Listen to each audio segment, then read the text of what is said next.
Hola, buenas tardes. ¿Me escuchan por ahí?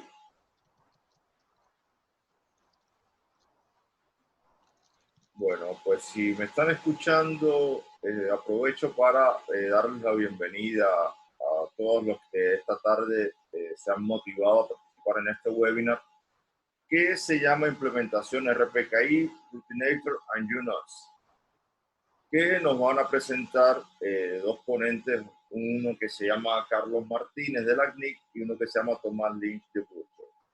De todas maneras, dentro de un par de minutos yo les voy a explicar mejor quiénes son estas dos personas que se han atrevido a presentarnos este tutorial. Bien. Lo primero que quiero decirles es que, bueno, es una sesión que en este caso, mi nombre es Jorge Villa, soy de acá de Cuba y voy a estar moderando la sesión. Como datos generales les comento que los oradores hablarán en español, también que esta sesión se está grabando para que tengan la posibilidad de verla posteriormente y también que tengan la posibilidad de que otras personas, otros colegas que no pudieron estar hoy también sepan de lo interesante de esta charla. También, bueno, les comento que se está transmitiendo a través de la página de LACNOC en Facebook. Y bueno, lo otro importante es que estamos utilizando la herramienta Zoom y la sesión de preguntas y respuestas de Zoom es la que vamos a utilizar para lo que ustedes necesiten preguntar a los ponentes. O sea, por tanto, les pedimos que eviten hacer las preguntas en el chat. Así que bueno, tenemos un mecanismo mucho más efectivo que es la sesión de preguntas y respuestas de Zoom. Bien, entonces bueno, muy rápidamente les comento que estamos en este momento todavía en la sesión de, o sea, de presentación de trabajos para el LACNOC 2020, que como ya saben, se va a celebrar de manera virtual junto con LACNIC 34 del 5 al 9 de octubre de este año, o sea, del 2020. El llamado a presentación de trabajo estará abierto hasta el día 25.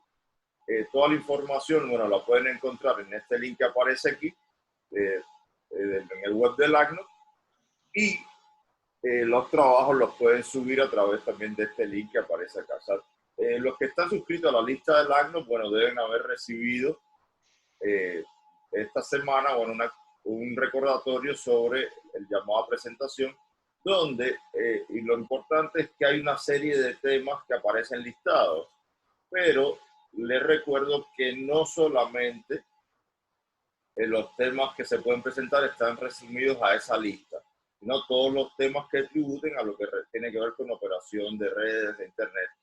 Así que bueno, esperamos que puedan participar. Y para comunicarse con el comité de programa, para cualquier duda o pregunta, bueno, ahí tienen este correo pc@lacnoc.org, que es por donde pueden hacernos llegar información. Bien. Hace un rato yo les dije que hoy íbamos a tener a dos ponentes que se habían atrevido a presentarnos este tema. Bueno, yo tengo la suerte de presentar a dos excelentes personas y que por demás son dos excelentes profesionales que nuestra comunidad de Latinoamérica y del Caribe está muy orgullosa de que ellos dos sean parte de esta comunidad. El primero de ellos es el ingeniero Carlos Martínez de Uruguay, actual gerente de tecnología del ACNIC, el registro de direcciones de nuestra región, y que posee más de 20 años de experiencia en la industria de operación de Internet y ha venido implementando y trabajando en la promoción de distintas tecnologías como IP versión 6, enrutamiento seguro con RPKI y DNSSEC. Por demás, bueno, también tenemos a Tomás Lynch, el ingeniero Tomás Lynch, que es ingeniero electrónico de la Universidad de Buenos Aires y que ha trabajado en empresas como NSR, IMSAT, Global Crossing, Ericsson, Telmex, y actualmente es Senior Network Architect en Borchardt, a cargo del diseño y la operación de la red IP en los data centers. O sea que estamos hablando de dos ingenieros de excelente calificación y que de verdad nos van a ilustrar con su experiencia sobre este tema. Así que bueno, yo los dejo con los presentadores, así que bueno, adelante Carlos y adelante Tomás. Espero que lo disfruten y bueno, al final vamos a ver las preguntas y respuestas, las preguntas que tengan para hacérselas a los ponentes. Muchas gracias. Gracias, Jorge. Hola, Tomás, ¿cómo andas? Todo bien, Jorge. Te dije Jorge, Carlos. Me dijiste Jorge, Tomás. Ya empezamos mal. Bueno, está bien. Para Bueno, quebrar el hielo. Para romper el hielo, Ahí exactamente. está. Gracias, Jorge, por tus palabras de presentación. Voy a compartir mi pantalla. Voy a precisar los permisos para compartir, Jorge.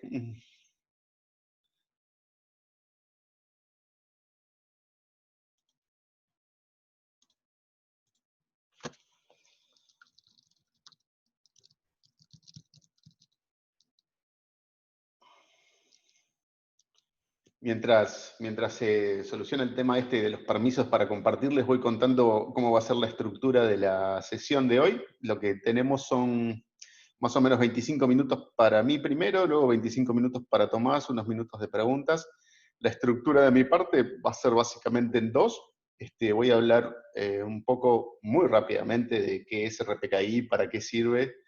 Voy a definir algunos conceptos que son importantes a la hora de saber de lo que estamos hablando a la hora de implementar, y después les voy a mostrar un pequeño demo hecho con Routinator, que es una de las herramientas de validación que están en este momento siendo usadas más frecuentemente a la hora de implementar RPKI. Ahí ya tengo los permisos para compartir, así que ya les voy a mostrar mis slides ahí. Perfecto.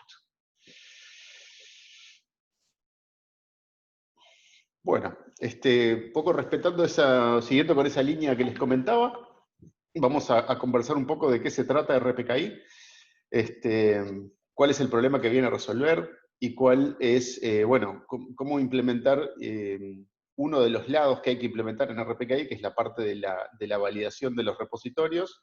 Los que todavía no hayan escuchado estos conceptos, no se asusten que ahora los vamos a describir, para poder luego habilitar a que la gente que opera directamente infraestructura, que es lo que les va a mostrar luego Tomás, pueda configurar la validación de origen en sus enrutadores.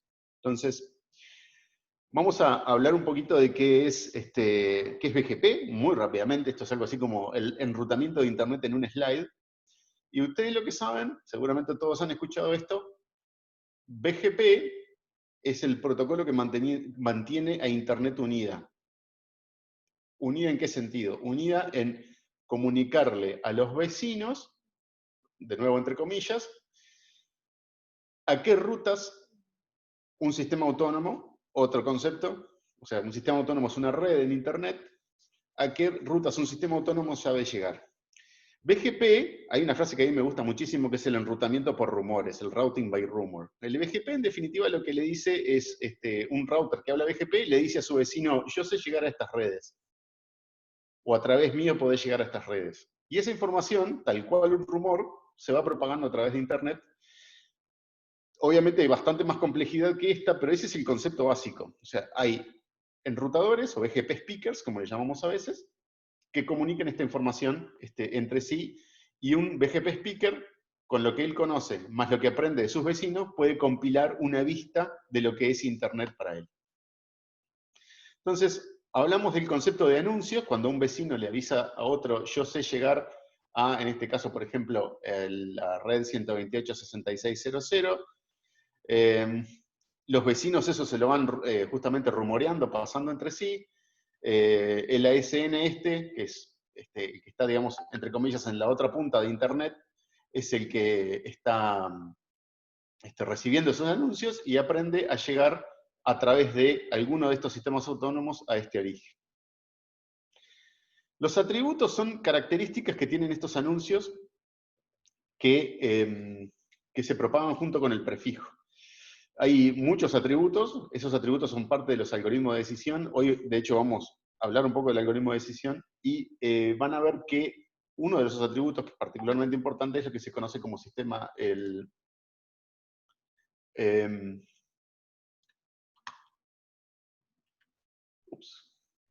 acá cometí un error, acá está, perfecto. El AS-Path, que es el que dice por qué sistemas autónomos un anuncio ha pasado. Y esto va a ser particularmente importante porque ese primer sistema autónomo del AS-Path, es lo que conocemos como AS de origen, es lo que vamos a validar con RPKI. Esto ya lo comenté. ¿Y cuál es el problema que estamos tratando de resolver? Hay un problema en Internet que se origina en este asunto, en esta suerte de relación de confianza entre los sistemas autónomos, en el cual los sistemas autónomos se creen los rumores entre ellos, que es el que se conoce como secuestro de rutas.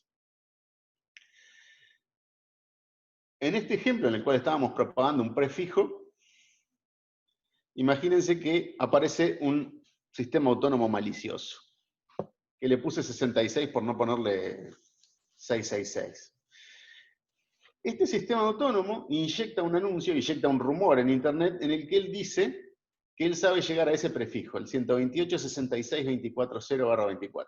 Y eso es mentira, ¿sí? Él no es que no sabe llegar. Ese sistema autónomo, esa red no es de él. Esa red pertenece en particular a la SN20. El prefijo es más específico que el /16, entonces en el anuncio, en la tabla de enrutamiento de Internet, este anuncio le va a ganar. Y este efecto lo que va a hacer es que este anuncio, que tiene un origen diferente, va a permitir que el adversario, digamos, el sistema autónomo malicioso, sea capaz de redireccionar una porción del tráfico, la porción que corresponde a ese /24, a un sistema bajo su control. ¿Para qué? Para distintas cosas, para esnifiar ese tráfico, para hacer una denegación de servicio, para analizar la información que está ahí. Estos ataques pueden ser particularmente perniciosos porque nada le impide a la ASN66, por ejemplo, volver a inyectar ese tráfico en Internet, y entonces los ASNs que se están comunicando, más allá de que noten quizás un poco de retardo adicional, podrían llegar a ni siquiera percibir este ataque. Entonces es particularmente pernicioso. Entonces, ¿qué podemos hacer al respecto? Si un poco la respuesta está en ese cuadrito abajo. Ven que el origen es diferente. En esta forma de ataque sobre BGP, la gran diferencia es que el origen del anuncio malicioso es diferente. Entonces lo que queremos hacer, lo que vamos a querer hacer, es validar el origen. Entonces, esta función relativamente nueva en Internet, aunque ya tiene una cierta cantidad de años como estandarizada, es lo que conocemos como validación de origen, o lo conocemos también por las siglas de ROV, o Routing Origin Validation. Hay una arquitectura que tiene una cierta complejidad que no voy a describir en detalle, porque se nos iría todo el tiempo, pero van a ver incluso algunos eventos del ACNIC donde hemos dado cursos más profundos de esto. Hay un curso en línea en el campus del ACNIC donde también hablamos de esto en profundidad, pero en definitiva lo que hay son estos actores, ¿verdad? Tenemos Internet, tenemos una herramienta de validación, que es eso que está a la izquierda, que dice Validating Cache, tenemos routers que hablan BGP, y notablemente tenemos lo que conocemos como los repositorios. Los repositorios son lugares donde vamos a grabar información que puede ser consumida por los sistemas autónomos que quieren validar el origen, y esa información, que son objetos firmados digitalmente, son producidos por los RIRs. ¿Y por qué son producidos por los RIRs? Porque los RIRs conocen quién tiene derecho a usar cada prefijo, porque en definitiva los RIRs son quienes los asignan. A través de los portales de cada uno de los 5 RIRs, ustedes se pueden conectar y crear objetos llamados ROAs, que son los que contienen esa información que permite luego validar los anuncios. Entonces, pasando rápidamente por esto, lo que vamos a hacer es lo siguiente. El RPKI, o la validación de origen, termina funcionando de esta manera. Los ROAs son expresiones de intención. Las expresiones de intención dicen cosas como, por ejemplo, esas que están ahí arriba a la derecha, que dicen, este prefijo 172.16.00, fragmentado de /16 a /20, puede ser anunciado por el sistema autónomo número 10. Y el de abajo es el prefijo 200.00/8 hasta /21, puede ser anunciado por el sistema autónomo 20. Y el algoritmo es muy fácil. Es decir, si el mensaje que viene en un update de BGP calza dentro de esta expresión de intención, entonces lo vamos a conocer como válido. Si no está, puede ser de dos clases, que sea inválido, porque hay claramente una contradicción, o puede ser que no podamos decir nada, que no podamos afirmar nada. Entonces ahora les voy a mostrar 3 ejemplitos usando el mismo ROA como base. Si el update tiene ese anuncio, sistema autónomo origen 20, y es un /9 en vez de un /8, es un anuncio válido, porque cae en la segunda línea del ROA. Si tengo este mismo, pero con el origen en la S66, ¿qué va a pasar? Es un anuncio inválido. ¿Por qué? Porque el sistema autónomo de origen no coincide con la expresión de intención del propietario, entre comillas, de este recurso de numeración.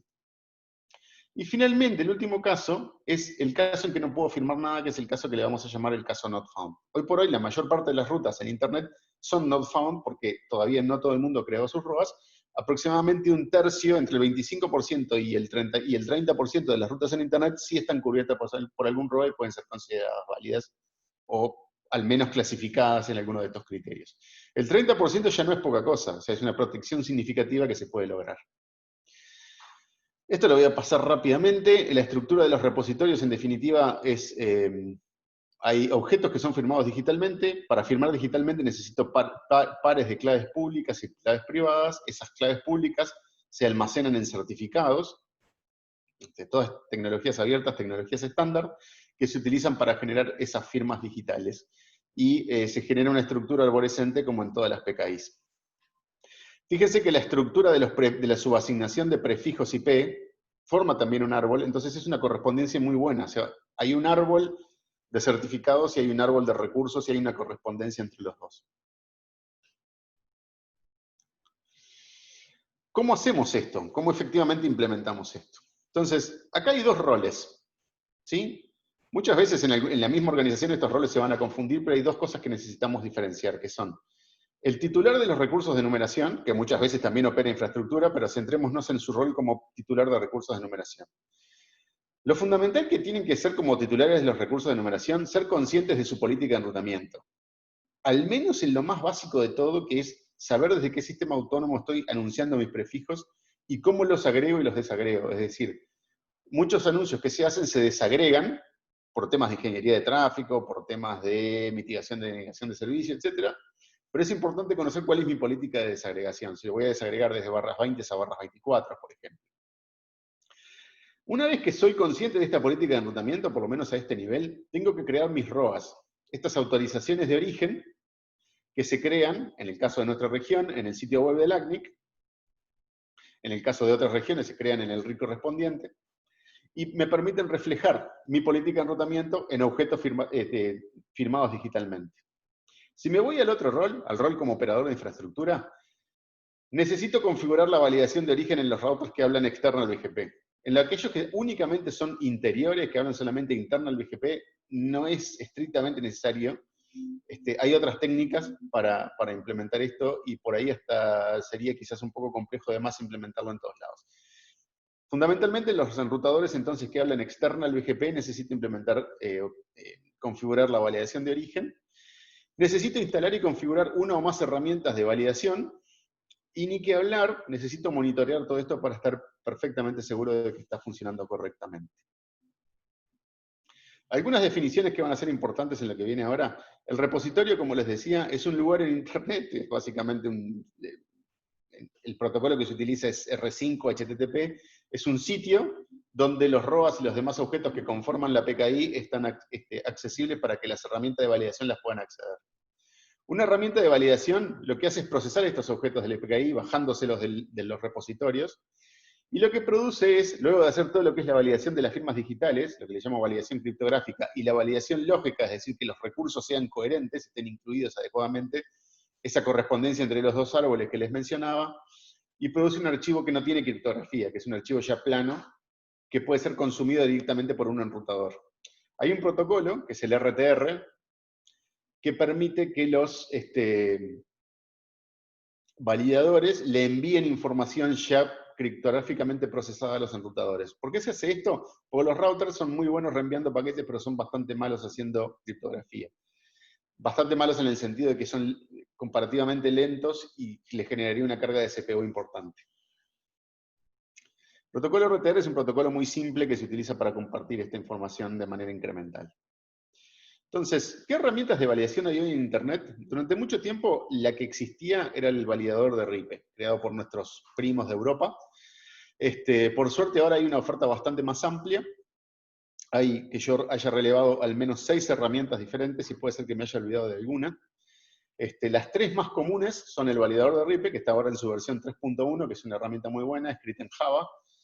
Tiene una interfaz web bastante bonita también, que a veces puede ser interesante para algunos, cuando uno está aprendiendo sobre todo. El validador Fort, un proyecto conjunto de NIC México y LACNIC, que está implementado en C, es muy rápido, es muy eficiente en cuanto a memoria, corre en casi cualquier Unix que se puedan imaginar. Y realmente tiene una cantidad de características que lo hacen muy bueno para despliegues de producción. Y está el Routinector 3000, que es el que vamos a mostrar hoy en particular, que es un desarrollo de una organización holandesa que se llama NLNet Labs, que también es bastante eficiente en términos de memoria. Es como un punto intermedio entre el Fort que está hecho en C y el RIPE que está hecho en Java. Y lo que tiene el Routinector, si quiere, es un poco más complejo que instalar el Fort, porque requiere instalar algunos paquetes, algunas dependencias adicionales, pero tiene más tiempo en el mercado, por lo cual tiene algún tiempo más de depuración encima.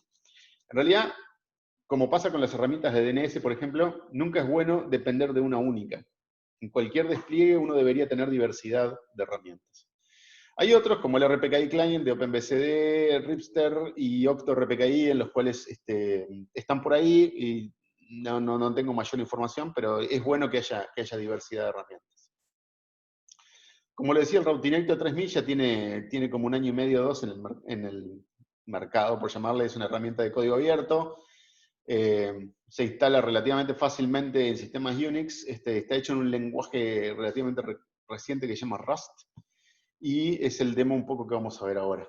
La base que estoy usando del sistema operativo es Ubuntu 18, y utilicé Ansible para capturar un poco el conocimiento ese artesanal de instalar cosas. El script, el playbook, como se llama, de Ansible va a quedar disponible en el GitHub del ACNOR. Al final les tengo la URL.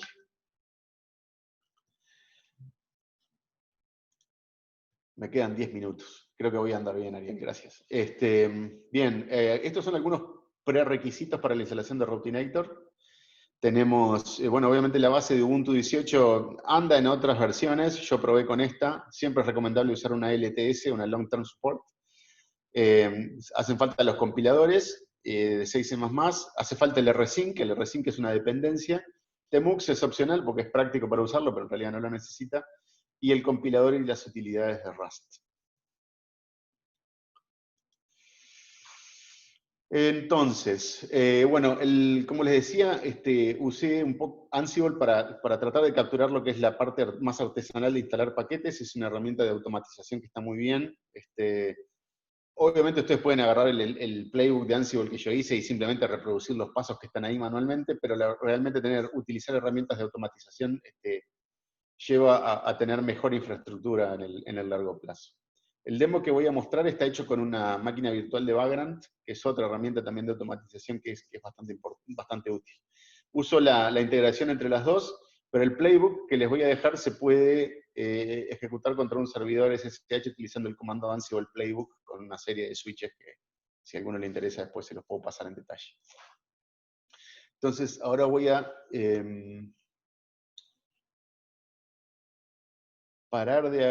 voy a salir de aquí un segundo, les voy a mostrar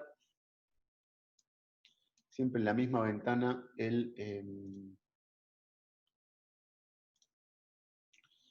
voy a repasar ahí, lo voy a agrandar también para que se vea mejor. Es muy simple, van a ver no se preocupen, esto está escrito en una sintaxis que se llama YAML. Y lo que tiene en definitiva es, ahí tienen una tarea de instalación de paquetes genéricos, en el cual lo que le digo es que me instale el Tmux, el rsync, el build essential, que es un paquete que incluye todos los compiladores de C++ y las herramientas asociadas. Agrego un usuario para que trabaje con facilidad separado y no contaminar el resto del sistema. Un poco de cuestiones administrativas de crear un par de directorios. Después instalo en esta tarea acá que dice instalar el Rust. Hay dos formas de instalar Rust. Yo uso la que me permite instalar siempre la última versión del compilador, que es esta de acá. Acá procedo en sí a instalar el Routinator mismo. Una vez que yo tengo instalado el Rust y las herramientas asociadas, en realidad, instalar el Routinator es únicamente correr un comando, que es este de acá. Hacer un cargo install de Routinator. Eso es todo. En realidad, fíjense que son 60 líneas de prácticamente nada. Instalar unos paquetes y darle el comando de instalar el propio Routinator. Y ahora lo que les voy a mostrar, espero que se vea, se ve medio chiquito, a ver si se puede agrandar.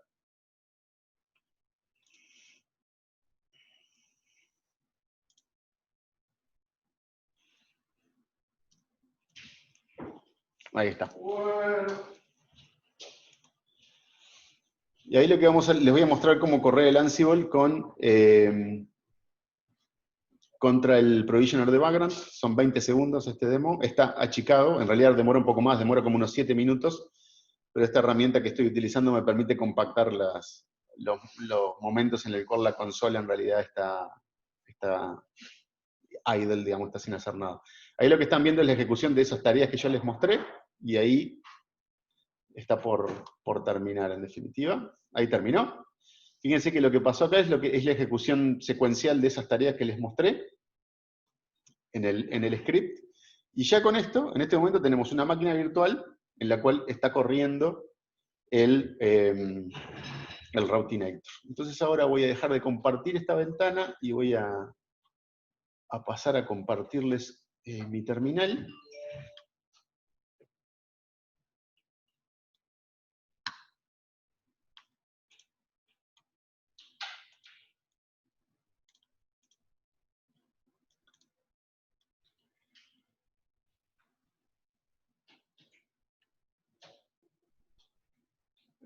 Que no la encuentro. Ahí está, ahí estamos. Vamos a agrandar un poquito el font.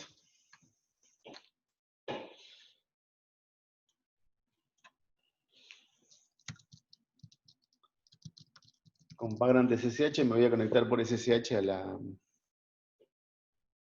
al SSH de la máquina virtual que está corriendo. Me voy a ir al usuario R3K que creé. Y acá ya van a ver que puedo correr Routinator y tengo el comando disponible. Yo ya corrí la validación de los repositorios, que demora como 10 minutos, pero se corre con este comando.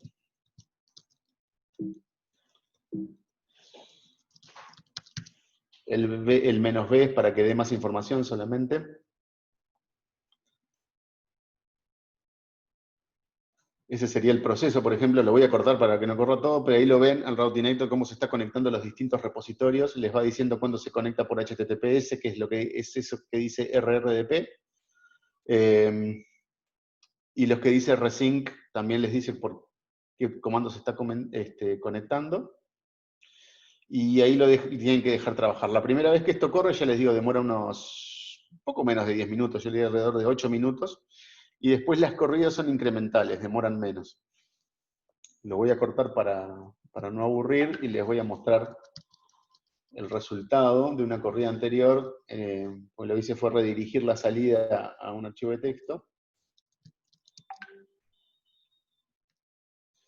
Y verán acá, lo que tengo en separado por comas, es un listado de los ROAS. En definitiva, cada una de esas líneas es una de esas expresiones de intención que le dicen a los routers luego qué hacer.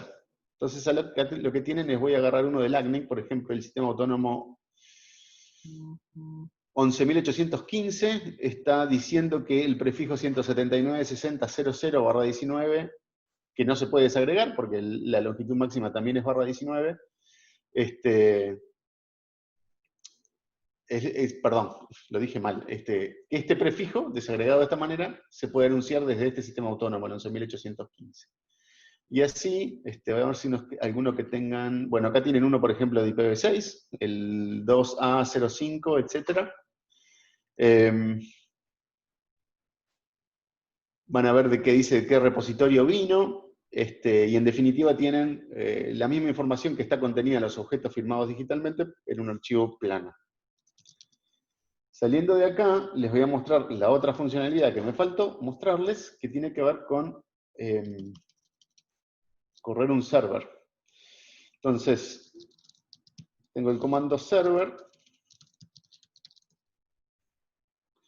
en el cual lo que va a hacer es correr nuevamente la validación para tener la información actualizada, y después se va a poner a escuchar en un puerto, esperando la conexión desde los enrutadores, para los enrutadores bajarse la información que luego necesitan para validar. Voy a ir cortando esto por acá para volver a la presentación.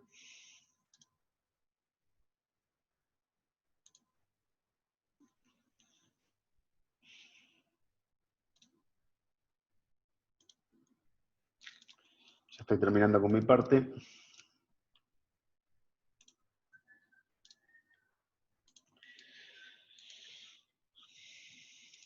Acá tienen los comandos que tuve que correr para inicializar esto. Y en definitiva es esto, no es mucho más. En este slide, ahí tienen la URL del repositorio de GitHub donde está este material que está disponible para que ustedes lo usen de la manera que consideren conveniente. Y también tienen aquí el link a la grabación de la consola que les mostré anteriormente.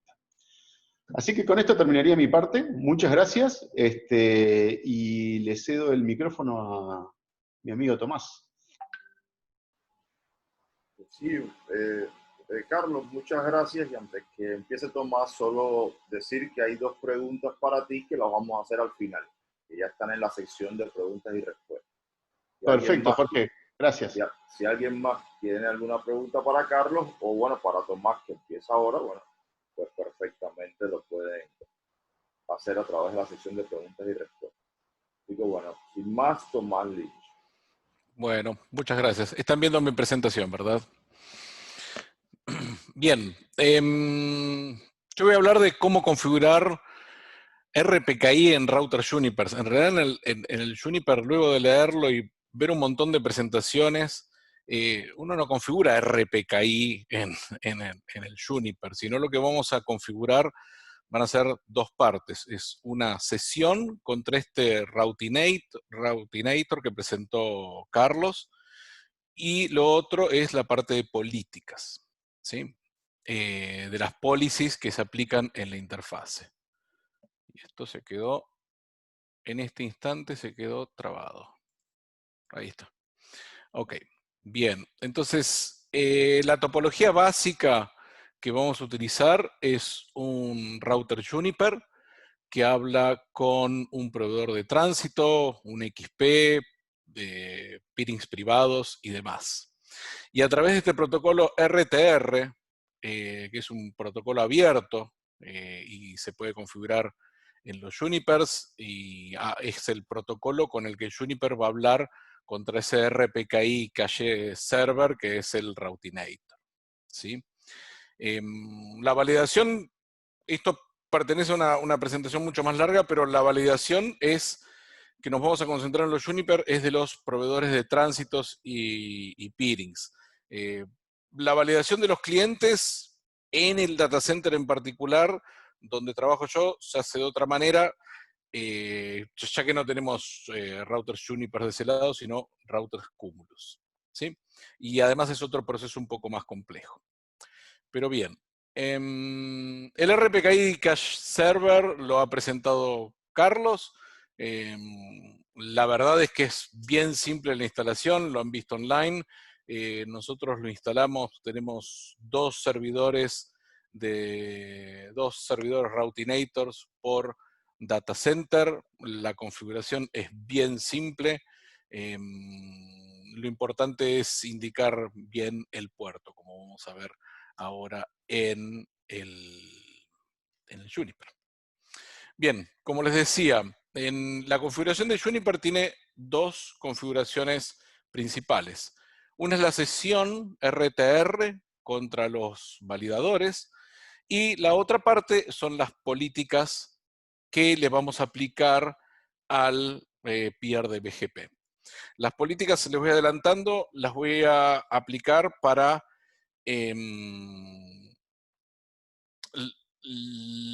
la información que me envía el sistema autónomo del tránsito hacia mí. Eso yo lo llamo inbound policy, ¿sí? Es una política para los anuncios que me está haciendo mi neighbor hacia mí.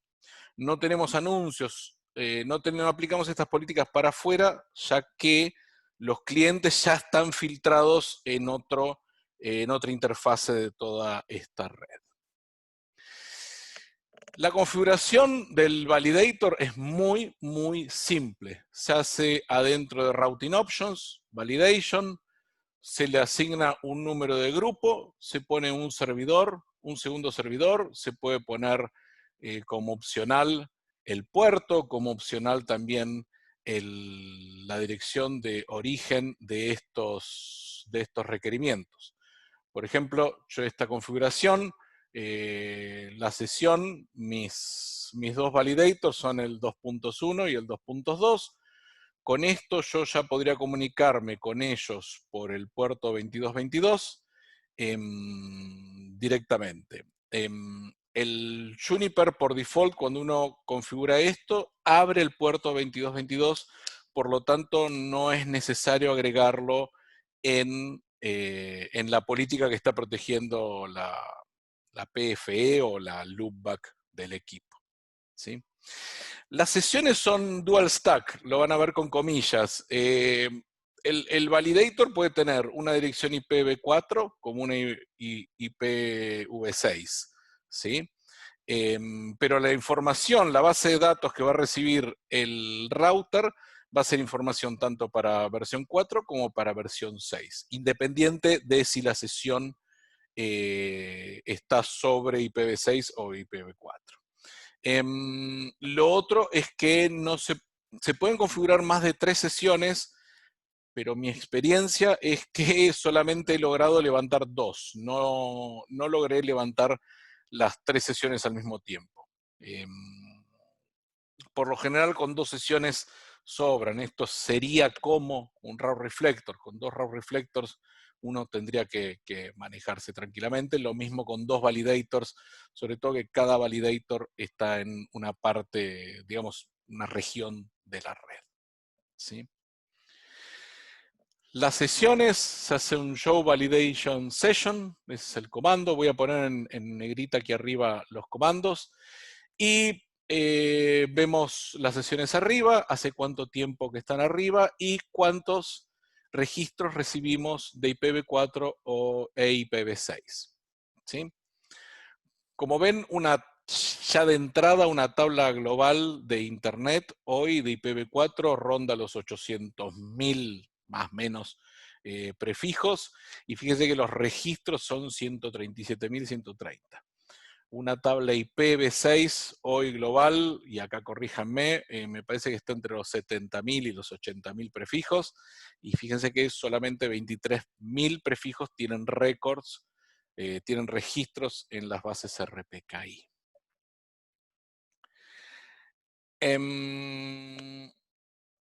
La validación el Route Validation Records, lo que guarda el Juniper, como bien dijo Carlos, no es toda la información de criptográfica, si el RTR es de ARIN, si el ROA está en ARIN, si es de APNIC, si es de LACNIC, si lo registró. Todo esto se condensa en el router en una base de datos. Y esa base de datos nos muestra el prefijo nos muestra la IP con el prefijo mínimo y la longitud máxima, ¿sí? Entonces, el sistema autónomo de origen y la sesión por la cual hemos recibido esa entrada en la base de datos. Fíjense que acá están los 3 componentes básicos del ROA, ¿sí? Que es el prefijo mínimo, prefijo máximo y sistema de origen y sistema autónomo que origina ese prefijo. Se pueden mostrar también las entradas por sistema autónomo. Aquí, por ejemplo, todos estos números de IP y todos estos sistemas autónomos están inventados, ¿sí? No los van a encontrar en su Juniper. Pero bueno, ese era el ejemplo. Aquí estoy viendo por el origen del sistema autónomo 64.496 y me da dos prefijos que son un ¡36 con máxima longitud, también un ⁻36, la cantidad de récords que tiene este sistema autónomo y el estado, valid. Acá yo nunca encontré nada que sea invalid, ¿sí? Cuando hago, por ejemplo, el Show Validation Database, y los que estén acostumbrados a Juniper, pipe, grep y poner invalid, nunca muestra. O sea, nunca se muestra que es inválido en la base de datos, sino que el router va a consultar esta base de datos, si encuentro algo inválido, ya vamos a ver qué es lo que hace. Show Validation Statistics me muestra un montón de números. Los que a mí me interesan son los requerimientos de las políticas que estoy aplicando. Son contadores. La verdad es que no le presto mucha atención a esto. Por ahí es importante para saber si las políticas al principio, cuando configuramos las políticas, sí están realmente consultando la base de datos o no. ¿Sí? Entonces, validación de las rutas. La validación de las rutas la hacemos contra nuestros peers. ¿Sí? Entonces, vamos a poner una política que cuando nuestros peers nos anuncian un prefijo, esa política se va a fijar en esta base de datos del validation y va a verificar el prefijo. Y puede dar tres estados que son los siguientes. Válido, el prefijo que nos anunciaron, machea una entrada en la base de datos, machea el prefijo, la longitud máxima del sistema autónomo.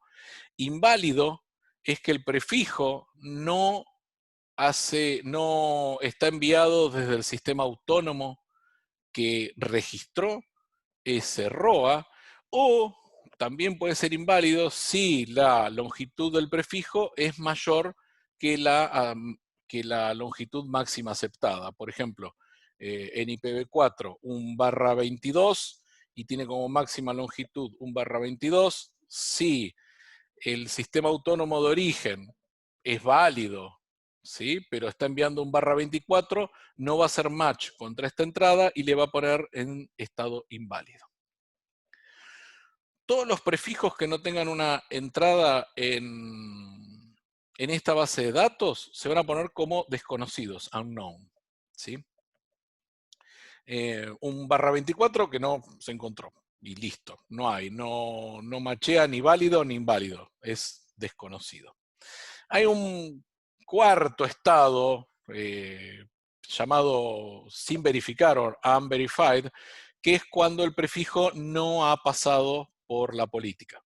Esto generalmente nos pasa dentro de nuestro data center cuando recibimos los anuncios de nuestros tránsitos, los verificamos, tenemos válidos, inválidos, desconocidos, pero cuando lo pasamos a nuestra infraestructura de Spine and Leaf con eBGP, el eBGP que está en esta infraestructura no tiene estas validaciones y vuelve a cambiar el estado de validación a sin verificar o unverified.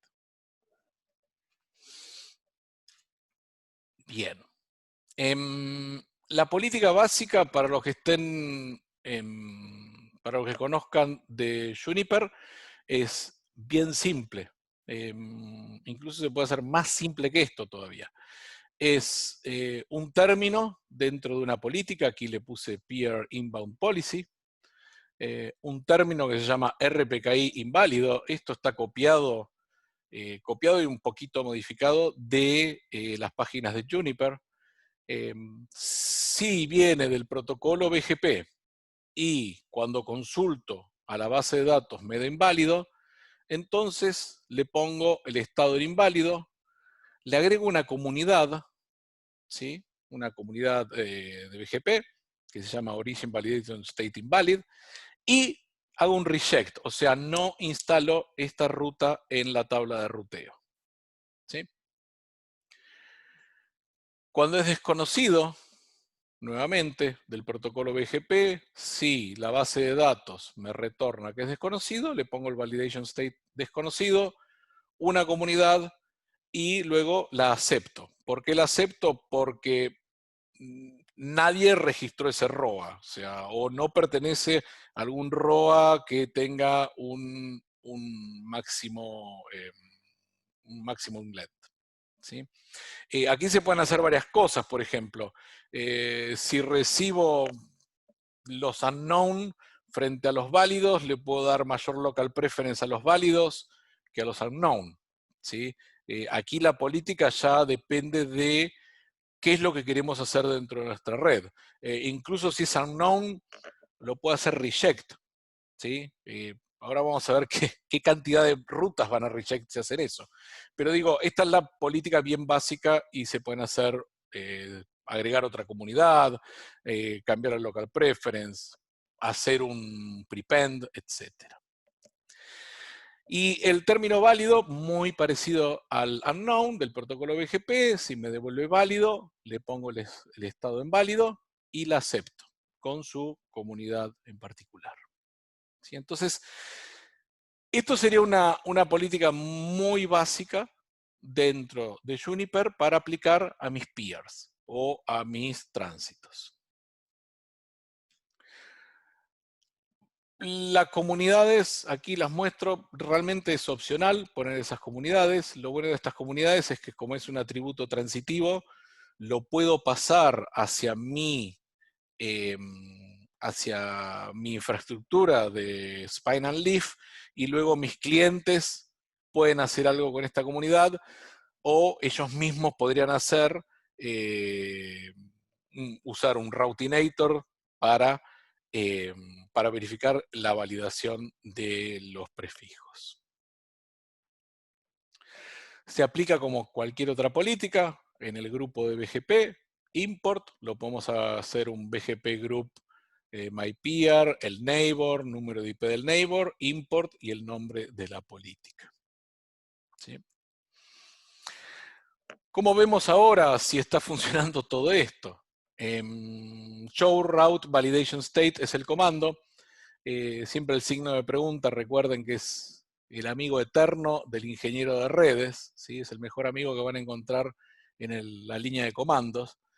Y ¿cómo se puede completar? Show validation state invalid, unknown, unverified o valid, que son esos 4 estados que estuvimos viendo. Si hago un show validation state valid, van a ver que aquí adentro el validation state dice valid. Si es inválido, como yo lo puse en reject, no me lo va a instalar en la tabla de ruteo principal, por lo que agrego el keyword hidden, me lo muestra como inválido. Unknown, unverified. O sea, no hay mucha ciencia en esto, más que aplicar la política. Por ejemplo, nosotros lo que estamos haciendo, y eso sí no se los puedo mostrar, es esta política de estos términos, en realidad, van insertados en una política mayor. Esa política mayor, al principio, lo que hace es descartar prefijos que sean marchants, descartar IPs, o sea, descartar prefijos que sean mayores a 1/24 o mayores a 1/48, dependiendo del protocolo. Luego de toda esta validación de RPKI, agregamos otros términos donde agregamos comunidades internas, cambiamos el local preference dependiendo si es un peer, si es un peer público, si es un peer privado, si es un transit. O sea, no se queda aquí solamente esta política. Esta política va acompañada de un montón de otros términos para los tránsitos y los peers. Bien, lo que hice yo fue un conteo de las rutas en inválido, válido y desconocido, ¿sí? Como ven, inválido, esto es para los dos protocolos, las dos versiones de IP. Como ven, inválido, tengo 3.811 entradas, ¿sí?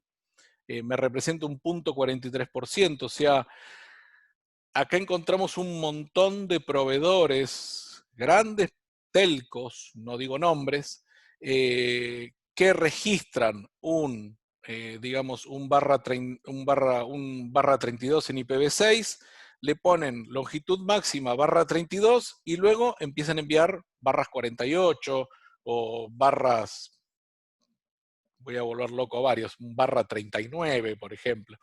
Empiezan a mandar cosas que no entran dentro de su máxima longitud. Y mi pregunta es, ¿se tomaron el tiempo de registrar el ROA y lo hicieron mal y luego no lo quieren cambiar? Es otro tema para charlar. Luego, los que tienen válidos representan el 21% de la tabla y los inválidos el 78% de la tabla. Es decir que, perdón, los desconocidos el 78% de la tabla. O sea que para RPKI lamentablemente falta un montón de tiempo. Lo bueno es que hay muchos proveedores, telcos, que ya estamos implementando esto para que estos inválidos, que son por falta de conocimiento la mayoría de las veces, comiencen a ser válidos y que a este 78% no le secuestren las redes, como sucede muchas veces. Una variación del RPKI invalid es poner el next hop discard y accept. Eso la va a instalar en la tabla de ruteo y no necesito el keyword hidden. Esto es útil cuando no reciben la tabla completa o reciben la ruta default de su proveedor de tránsito. Entonces, si tiene la ruta default, es más específico esto, lo va a descartar y la ruta default se utilizará para otras cosas que ustedes quieran utilizar. ¿Qué pasa si no hay validadores? Eso fue una de las primeras preguntas cuando estábamos configurando esto. ¿Qué pasa si las sesiones estas de RTR se caen? Dependiendo de cómo hagan la política, si se caen estos validadores, aquí la hice muy reducida, todos estos términos from validation database no van a ser tomados en cuenta y la política, si no tiene algo que al final diga accept, va a tomar el default que tengan en Juniper, que creo que es el reject de los prefijos que nos envían, ¿sí? Entonces, siempre es bueno acompañar esta política por una acción por default, por defecto, donde acepte las redes por si los validadores se caen.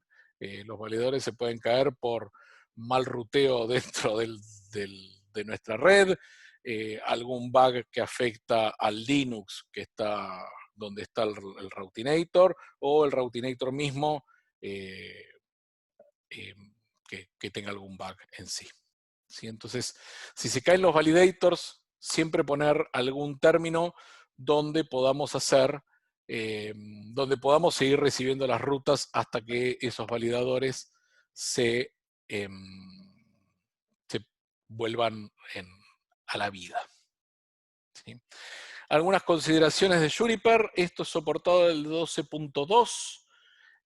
La validación de RPKI solamente está disponible en la instancia principal, es decir, si configuran un routing instance, lo que antes se llamaba virtual routers, van a recibir mensajes de error. Hay que tener en cuenta que cuando se activa la autentificación RPKI, automáticamente se abre el puerto 2222, se puede cambiar este puerto y entonces cambiar nuestros firewalls para que dejen pasar particularmente ese puerto. Nosotros no estamos utilizando, por ejemplo, el 2222 para tener las cosas más seguras.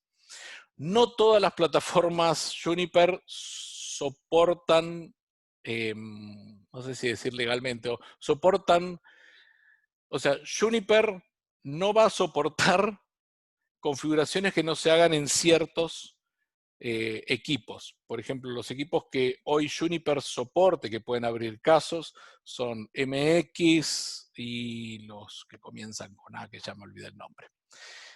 Los QFX no están soportados, sin embargo, yo lo tengo configurado a todo esto en un QFX sin ningún problema, ¿sí? Nada más que si quisiera abrir un caso con ellos, me van a decir, ah, no, la plataforma es QFX, no funciona.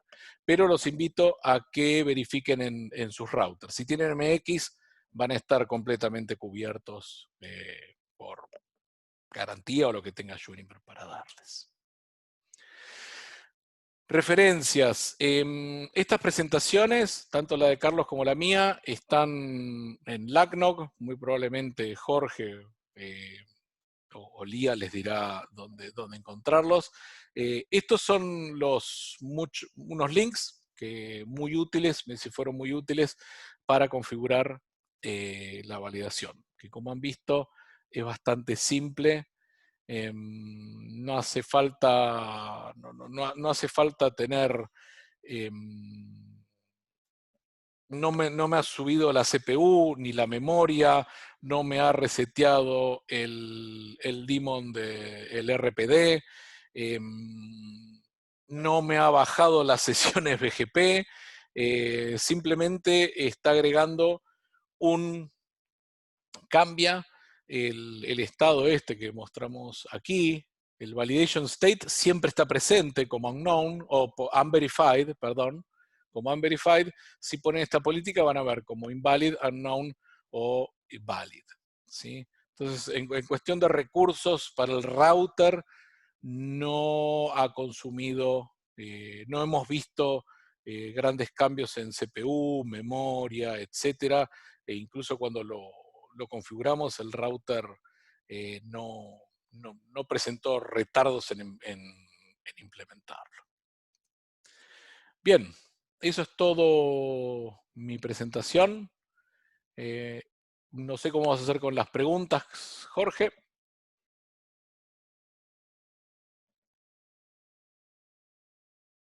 Muchísimas gracias, Tomás. Interesante su presentación, como siempre. Y bueno, tenemos por acá unas preguntas, hay 5 preguntas hasta el momento. Y bueno, las 2 primeras habían sido para Carlos por el momento en que se produjeron. Y bueno, las otras 3 creo que les toca a ambos. Entonces, no sé, Carlos, si estás por ahí. Sí, por acá estoy. ¿Querés que las lea yo, Jorge? No, como quieras, pues.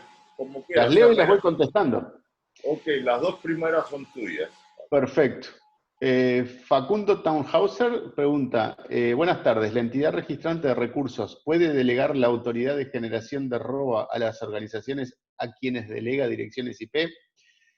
Esa es una excelente pregunta. Lamentablemente en este momento no, pero es una característica de que si hay suficiente interés deberíamos ponerla en la cola de desarrollo del portal de Milagnic.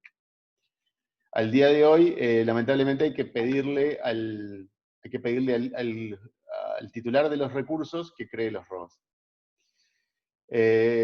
Anonymous Attendee. Anonymous Attendee pregunta, ¿es el protocolo RTR abierto? Es decir, ¿no depende de algún fabricante? El protocolo RTR es completamente abierto, está definido en una RFC que es la 6810.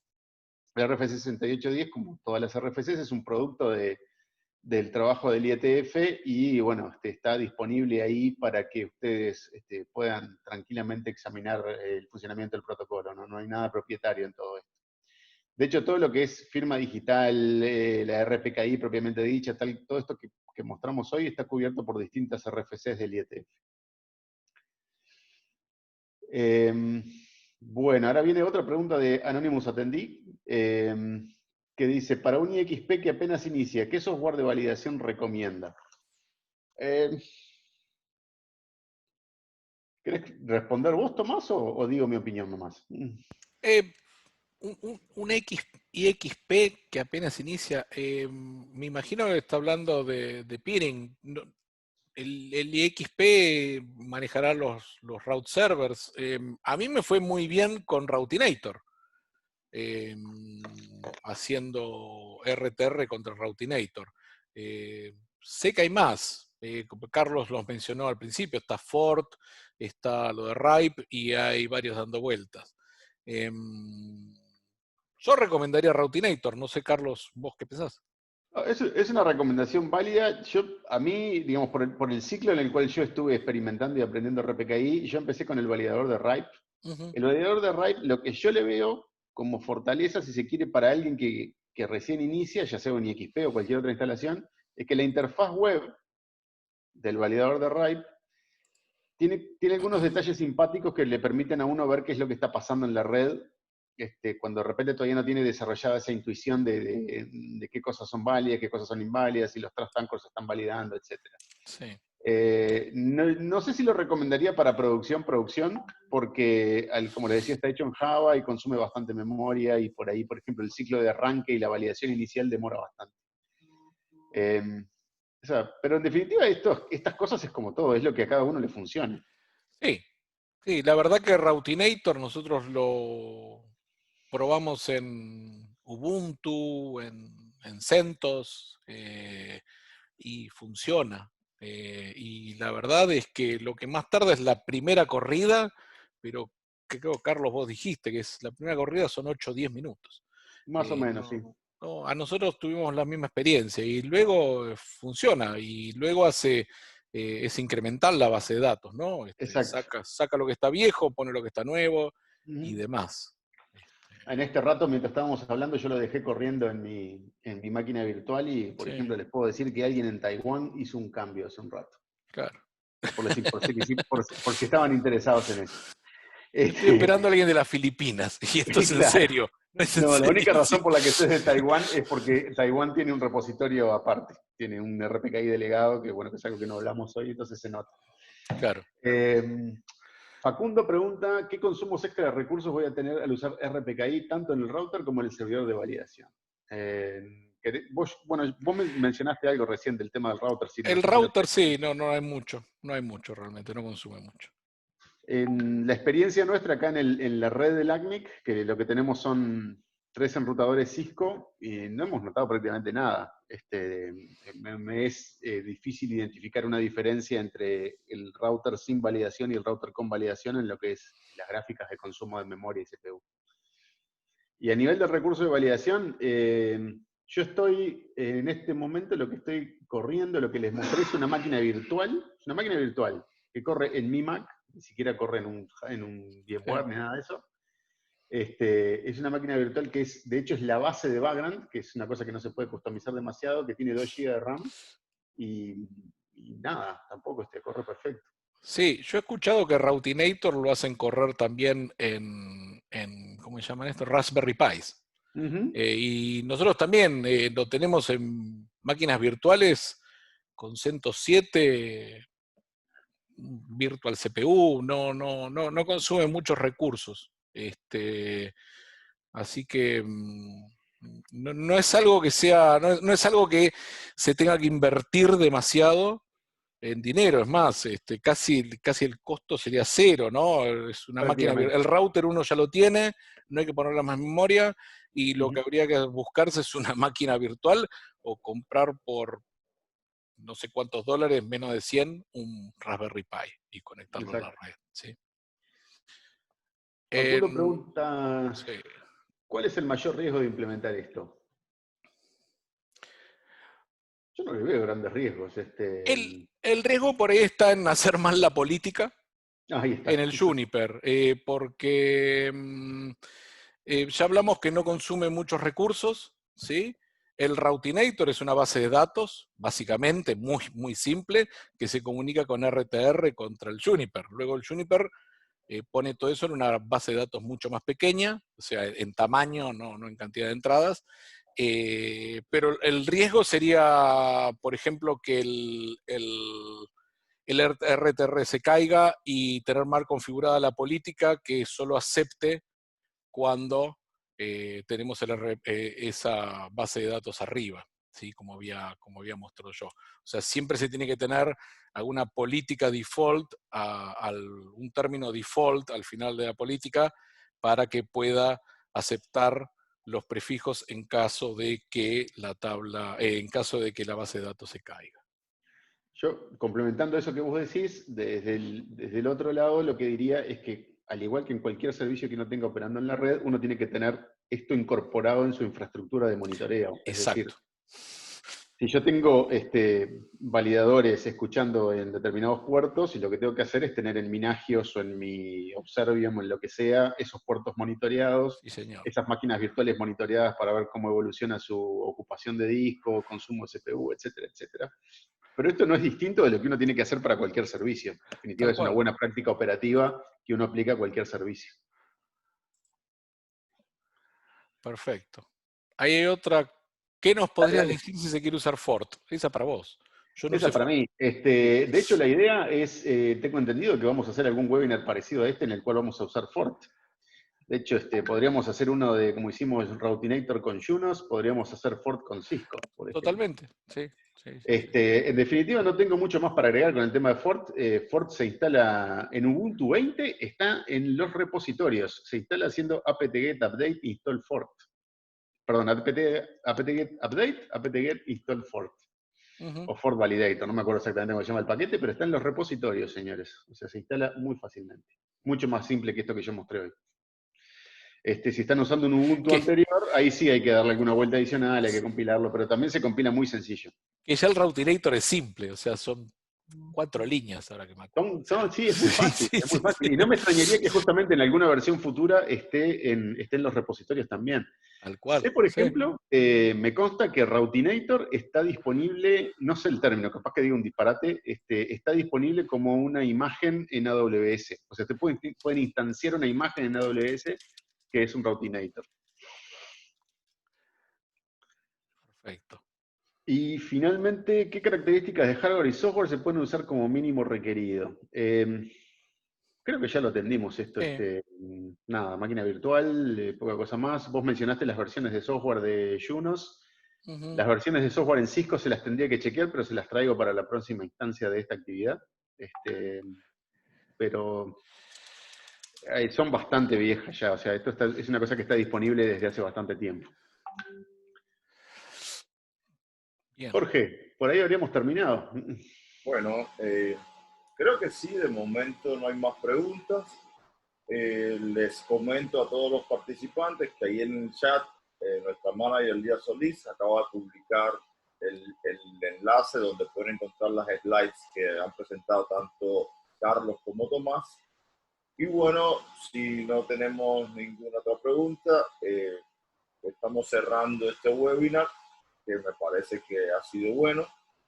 Ha sido muy interesante, muy útil y que nos está introduciendo con un carácter práctico a este tema de RPKI, que es una de las líneas de trabajo importantes en nuestra comunidad. Así que bueno, si no hay más nada, pues desearles solamente que tengan un buen fin de semana, que lo estén pasando bien y que estén bien de salud, tanto ustedes como su familia y amigos. Y bueno, nos vemos próximamente en el siguiente webinar.